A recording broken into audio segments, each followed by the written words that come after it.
Hello everyone, आज हम बात करने जा रहे हैं फिमोसिस के बारे में। ठीक है, तो ये बच्चों में होने वाली एक जेनाइटल प्रॉब्लम है। तो हम सबसे पहले देख लेते हैं हमेशा की तरह टर्म के बारे में। तो यहाँ पे फिमोसिस फिमोसिस का मतलब होता है टाइटनिंग। ठीक है, यहाँ पे किस की बात करी जा रही है? फोरस्किन के टाइटनिंग की बात की जा रही है। ठीक है, अब देख लेते हैं इंट्रोडक्शन। तो इंट्रोडक्शन में क्या लिखा हुआ है? फिमोसिस का मतलब क्या होता है? Abnormal tightness of the foreskin. ठीक है, फोरस्किन का एबनॉर्मल टाइटनेस जो होता है, जो कि इसको प्रिवेंट कर फोरस्किन को प्रिवेंट करता है ताकि ये टिप ऑफ द पेनिस के ऊपर रिट्रैक्ट ना हो, स्लाइड ना हो पाए। ठीक है, अभी हम डायग्राम देखेंगे तो उससे हमें समझ में आ जाएगा एक्चुअली क्या चीज़ हो रही है। उससे पहले हम देख लेते हैं एक छोटी सी डिफिनीशन। तो देखिए फिमोसिस क्या है? फिमोसिस जो है इनेबिलिटी है to withdraw the narrowed penile foreskin, यानी कि पेनिस की जो फोरस्किन होती है वो नैरो हो चुकी है, जो कि रिट्रैक्ट नहीं हो रही है। ठीक है, उसको हम विदड्रॉ नहीं कर पा रहे हैं। फोरस्किन को प्रेप्यूस भी बोलते हैं। ग्लैंस पेनिस के पीछे हम क्या, फोरस्किन की टाइटनिंग नैरो होने के कारण हम उसको विड्रॉ नहीं कर पा रहे हैं, ग्लैंस पेनिस के पीछे नहीं कर पा रहे हैं या रिट्रैक्ट नहीं कर पा रहे हैं सिंपली। ठीक है, दूसरी एक डेफिनेशन देख लेते हैं। ये क्या बोल रही है? Phimosis is defined as the inability to retract the skin. Skin में क्या, फोरस्किन या प्रेप्यूस, यानी कि फोरस्किन और प्रेप्यूस एक ही बात है। तो उसकी इनएबिलिटी हो जा रही है, वो रिट्रैक्ट नहीं हो पा रही है, जो कि हेड ऑफ द पेनिस को कवर करती है। ठीक है, हम डायग्राम देख लेते हैं। अब आप ये देखो, ये एक नॉर्मल पेनिस है। ठीक है, इसमें जो ये टिप के जो टिप ग्लैंस पेनिस वाला पार्ट होता है उसको लगा के, उसको छोड़ के, मतलब उसका टिप छोड़ के, ये वाला पार्ट छोड़ के, ये यहाँ से लेके ये जो बेस ऑफ टेस्टिस से जुड़ा, ये बेस ऑफ स्टोट्रम से जुड़ा हो, तो ये पूरा पार्ट हमारा साफ्ट कहलाता है। ठीक है, और यहाँ से ये जो हेड ऑफ द पार्ट शुरू हो रहा है पेनिस का, और ये जो साफ्ट जुड़ा हुआ है, इसके बीच वाला ये वाला हिस्सा हमारा ग्लैंस पेनिस कहलाता है। ये जो टिप हम बोल सकते हैं, ये पूरा हमारा ग्लैंस पेनिस कहलाता है। ठीक है, और इसके ऊपर एक स्किन होती है जो ग्लैंस पेनिस को कवर कर रही होती है, उसको हम क्या कह देते हैं? फोर स्किन, या फिर एक और यूज़ किया था हमने टर्म, प्रेप्यूस बोल देते हैं। ठीक है, फोर स्किन को ही हम क्या बोल देते हैं? प्रेप्यूस बोल देते हैं। और ये जो फोर स्किन होती है ये मूवेबल होती है। ठीक है, यानी कि ये मूवेबल हो जाती है, रिट्रैक्ट होती है नॉर्मल कंडीशन में, ये पीछे जा सकती है, यहाँ ग्लैंस पेनिस तक ये जा सकती है। जहाँ से ग्लैंस पेनिस शुरू हो रहा है, पूरी पेनिस के हेड वाले एरिया को ये कवर करती है। ठीक है, अब देखिए क्या हो रहा है। एबनॉर्मल केस में ये हमारा साफ्ट वाला एरिया है, ये हमारा ग्लैंस पेनिस, यानी कि ये हेड ऑफ द पेनिस है। ठीक है, अब फोरस्किन क्या करेगी? नॉर्मली ये रिट्रैक्टेबल थी, लेकिन अब क्या हो जाएगी? इसकी टाइटनिंग हो जा रही है। इसकी टाइटनिंग होने की वजह से क्या होगा कि अब ये जो फोरस्किन है ये टिप ऑफ द पेनिस को तक कवर करेगी, ये पूरा हेड ऑफ द पेनिस को कवर कर लेगा, और अब ये रिट्रैक्टेबल जो इसकी कैपेसिटी थी रिट्रैक्ट होने की, वो नहीं बचेगी। अब ये फोरस्किन मूवेबल नहीं होगी। ठीक है, ये क्या होगी? नैरो होके यहीं पे एडेसिव हो जाएगी, यहीं पे हेड ऑफ द पेनिस को पकड़े रहेगी, और ये रिट्रैक्ट बैक नहीं होगी, यानी कि ग्लैंस पेनिस तक वो नहीं जाएगी। ठीक है, टाइप्स ऑफ फिमोसिस की बात करते हैं हम। तो फिमोसिस को जनरली दो कैटेगरी में डिवाइड किया गया है। एक तो हमारा होता है फिजियोलॉजिकल फिमोसिस, और दूसरा है हमारा पैथोलॉजिकल फिमोसिस। तो ये देखिए, फिजियोलॉजिकल फिमोसिस में क्या हो रहा है? इसमें क्या होता है? नॉन रिट्रैक्टेबल फोरस्किन होती है बच्चों में बर्थ के टाइम पे। ठीक है, इसमें क्या होता है? जो इनर फोरस्किन जो होती है वो अटैच्ड होती है ग्लैंड से। ग्लैंड वाला पार्ट हमने देखा, यानी कि जो टिप, जो हेड ऑफ द पेनिस था उसके पास से शुरू हो रहा था हमारा ग्लैंस पेनिस। ठीक है, अब फोरस्किन एडेसन जो होता है, यानी कि जो चिपका हुआ है फोरस्किन ग्लैंस वाले एरिया में, वो ब्रेक डाउन होगा और स्मैग्मा पर्ल बनाएगा, यानी कि वाइट क्रिस्ट का फॉर्मेशन करेगा अंडर द फोरस्किन। ठीक है, फोरस्किन के अंदर में ही वो क्या करेगा? सिस्ट का फॉर्मेशन करेगा, और विच आर देन एक्सट्रूडेड, और वो क्या करेंगे? फिर से वो बाहर निकल आएंगे। ठीक है, the foreskin doesn't usually retract before the age of 2 years, यानी कि ये क्या कह रहा है? जब फिजियोलॉजिकल फिमोसिस होगी तो टाइटनिंग हो जाएगी, नॉन रिट्रैक्टेबल फोरस्किन पाया जाएगा, जो कि हमारे ग्लैंड्स को कवर करेगा, अटैच होगा ग्लैंस से, और वो क्या बोलेगा, फोरस्किन ब्रेकडाउन, एडहेसन ब्रेकडाउन होके स्मैग्मा पर्ल का फॉर्मेशन करेगा और वो हमें एक्सपोज या एक्सट्रूडेड आउट दिखेंगे। तो फोरस्किन जो होगा वो जनरली ऐसे अटैच रहता है 2 ईयर्स तक, ठीक है। 2 साल के बच्चों में, 2 साल की एज तक बच्चों में ये फोरस्किन क्या होगी, नॉन रिट्रैक्टेबल रहेगी। जनरली ये देखा गया है बाय द टाइम क्या होता है, ये रिट्रैक्टिबिलिटी जो होती है ये स्पॉन्टेनियसली ठीक हो जाती है, इसमें कोई मैनिपुलेशन की रिक्वायरमेंट हमें नहीं रहती है। तो इसको हम कह देंगे फिजियोलॉजिकल फिमोसिस। अब पैथोलॉजिकल फिमोसिस बहुत ही ईजी है। इसमें क्या होगा, जब फिजियोलॉजिकल फिमोसिस होगी बच्चे को, ठीक है, या फिर बच्चा 2 साल से बड़ा हो गया है, उसकी फिमोसिस ठीक नहीं हुई, नॉन रिट्रैक्टेबल ही रहा उसका फोरस्किन, तो ऐसे केस में क्या होता है कि जो मदर होती हैं, बच्चे के पेरेंट्स होते हैं या फिर बच्चा खुद ही, ठीक है, बार बार उसको एक्सेसिवली या फोर्सफुली अगर रिट्रैक्ट करने की कोशिश करता है, फोरस्किन को रिट्रैक्ट करने की कोशिश करता है, तो इससे क्या हो सकता है, माइक्रो टीयर हो सकता है। बार बार हैंड से टच करने की वजह से इन्फेक्शन होने के भी चांसेस रहते हैं। अब फोर्सफुली अगर आप रिट्रैक्ट करने की कोशिश कर रहे हो, ठीक है, और उसमें मान लो सिस्ट बन चुका है, तो इसमें ऐसे केस में क्या होगी, बार बार रबिंग से ब्लीडिंग भी हो सकती है और सेकेंडरी स्कार भी कॉज हो सकता है, ठीक है। पुअर हाइजीन, ठीक है, और रिकरेंट ब्लेनाइटिस, इसका क्या मतलब है, ग्लैंस पेनिस का भी हमको इन्फेक्शन लग सकता है।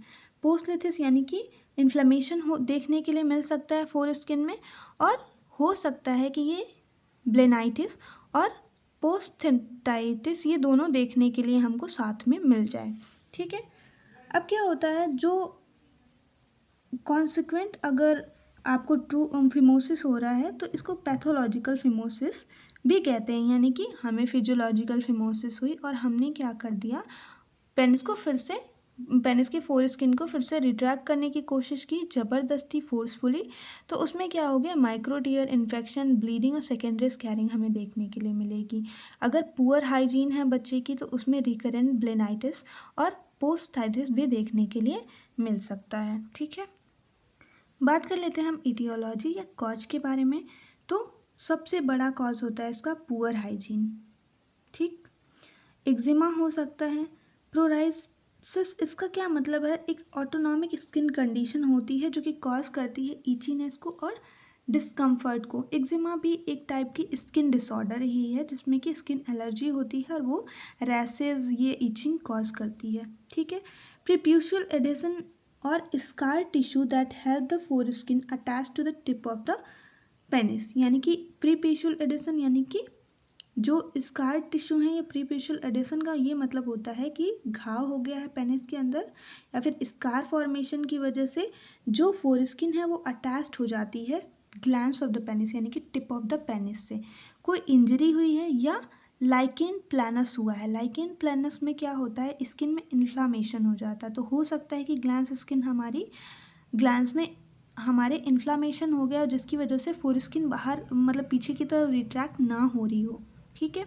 इन्फेक्शन हो सकता है और लाइकेन स्क्लेरस हो सकता है। इसका क्या मतलब है कि क्रोनिक इन्फ्लेमेटरी कंडीशन होती है जो कि जेनाइटल एरिया को हमारे मोस्टली अफेक्ट करती है। अब बात करते हैं हम पैथोफिजियोलॉजी के बारे में। बहुत ही आसान है, आप क्या करेंगे, देखिए, ड्यू टू इटियोलॉजिकल फैक्टर क्या हुआ, फिजियोलॉजिकल एडहेसन हो गया। फिजियोलॉजिकल एडहेसन का मतलब है कि फोरस्किन हमारा जो है वो ग्लैंस पेनिस से अटैच हो गया, ठीक है। अगर ये 2 साल तक रहा, फिजियोलॉजिकल फिमोसिस है तब तो ये 2 साल के बाद नॉर्मल कंडीशन में अपना आ जाएगा, फिर से फोरस्किन रिट्रैक्टेबल हो जाएगी। बट अगर ये 2 साल तक रहा, ठीक है, तो ये हो सकता है कि प्रीप्यूस कभी रिट्रैक्ट ही ना हो, मतलब 2 साल के बाद भी वो रिट्रैक्ट नहीं हो रहा है, तो ऐसे में क्या होगा, रोलिंग बैक द प्रीप्यूस, यानी कि बार बार रोल करने की वजह से जो इनर लाइनिंग होती है पेनिस की वो क्या होगी, बाउट हो जाएगी, ठीक है, बाहर की तरफ निकलेगी, जो कॉज करेगी हमारे फिमोसिस को। अब हम बात कर लेते हैं साइन एंड सिम्टम्स के बारे में। तो फिजियोलॉजिकल फिमोसिस में हमें क्या साइन एंड सिम्टम्स दिखेंगे जो कि हमारे 2 साल के बाद नॉर्मल हो जा रहा है। तो इसमें सबसे पहला क्या साइन दिख रहा है, नॉन रिट्रैक्टेबिलिटी। ये तो हमें डिजीज़ कंडीशन ही है कि हम जब फिजिकल एग्जामिनेशन करेंगे या फिर जनरल एग्जामिनेशन करेंगे तो उसमें हमें पता चल जाएगा कि फोरस्किन क्या है, नॉन रिट्रैक्टेबल है, तो हमें पता चल जाएगा कि फिमोसिस है, ठीक है। यूरिन करेगा बच्चा तो बैलूनिंग होगी ग्लैंड्स वाले पार्ट में, ठीक है। कोई पेन तो नहीं होगा पर डाइस्यूरिया होगा, यानी कि बच्चा जब यूरिन करेगा तब पेन होगा, ठीक है, या फिर डिफ़िकल्टी होगी यूरिनेशन में, ठीक है।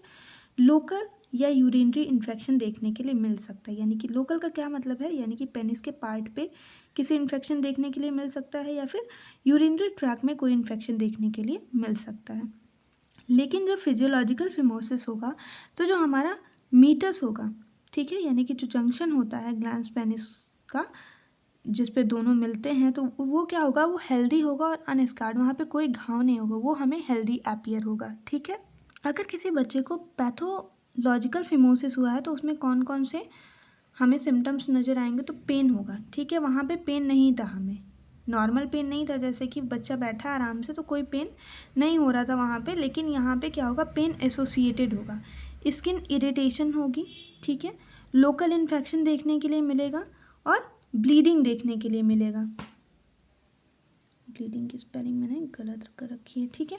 ब्लीडिंग देखने के लिए मिलेगा, डाइस्यूरिया देखने के लिए मिल सकता है, यानी कि डिफ़िकल्टी ड्यूरिंग यूरिनेशन या pen during urination.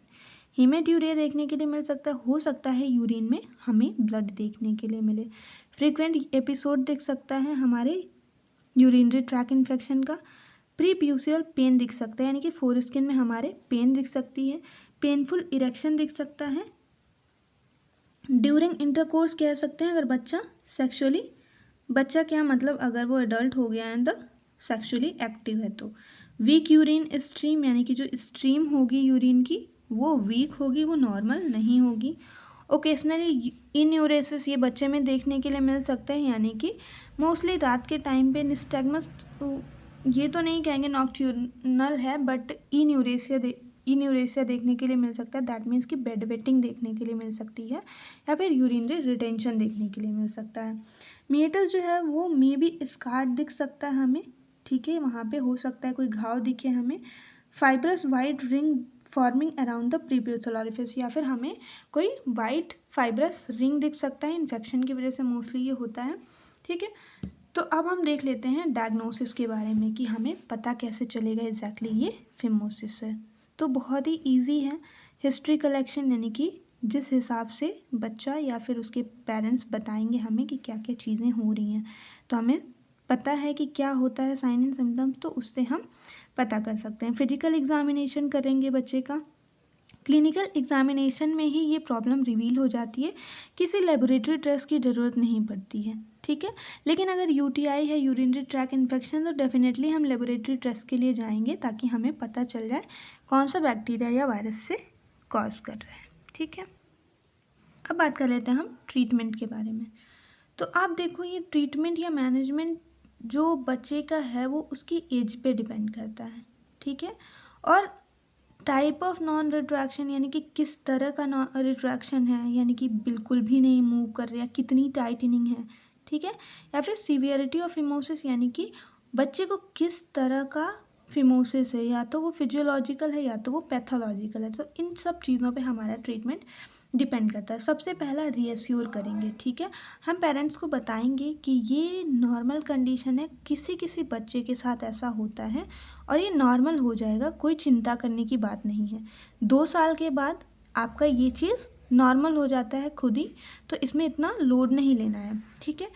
Normal washing क्या कर सकते हैं अपनी तरफ से, तो जब नॉर्मल वॉशिंग कर सकते हैं गुनगुने पानी के साथ, ठीक है, और जेंटल रिट्रैक्शन कर सकते हैं जब बच्चा नहा रहा हो या बच्चा यूरिन पास कर रहा हो। अगर बच्चा समझदार है तो ये चीज़ उसको भी बता सकते हैं कि बाथिंग के दौरान या यूरिनेशन के दौरान थोड़ा सा रिट्रैक्शन की कोशिश करनी है, ठीक है, लेकिन फोर्सफुली या इंथुसियास्टिकली नहीं करना है, ठीक है।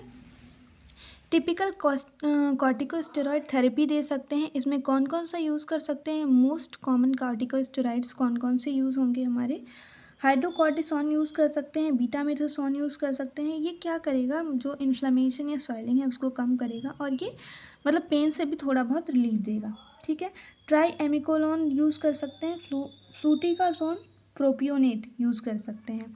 और कैसे यूज़ करना है, ये ऑइंटमेंट जो हैं ये दिन में 2 बार लगाना है फॉर 6 to 8 वीक्स, ठीक है। और मैनुअली हमें स्ट्रेचिंग या रिट्रैक्शन करते रहना है ट्वाइस अ डे, ठीक।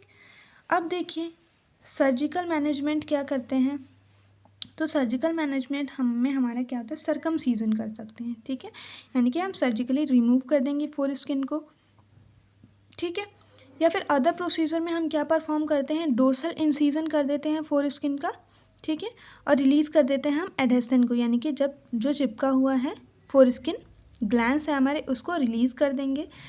या फिर डिवीज़न करते हैं हम शॉर्ट फ्रेन्यूलम का और मियाटोप्लास्टी कर देते हैं, यानी कि मियाटस को फिर से रिकन्स्ट्रक्ट कर देते हैं और ये शॉर्ट फ्रेन्यूलम का डिवीज़न करते हैं। फ्रेन्यूलम वाला पार्ट पता है कौन सा होता है, जो डोर्सम साइड पे होता है, आप ये देख लो, ये ग्लैंड्स दिख रहा है ना, ठीक है, इसके जस्ट पीछे में लॉन्ग ब्लड वेसल्स होती हैं, ठीक है, पीछे साइड पे, उसी को हम कह देते हैं फ्रेन्यूलम, ठीक है।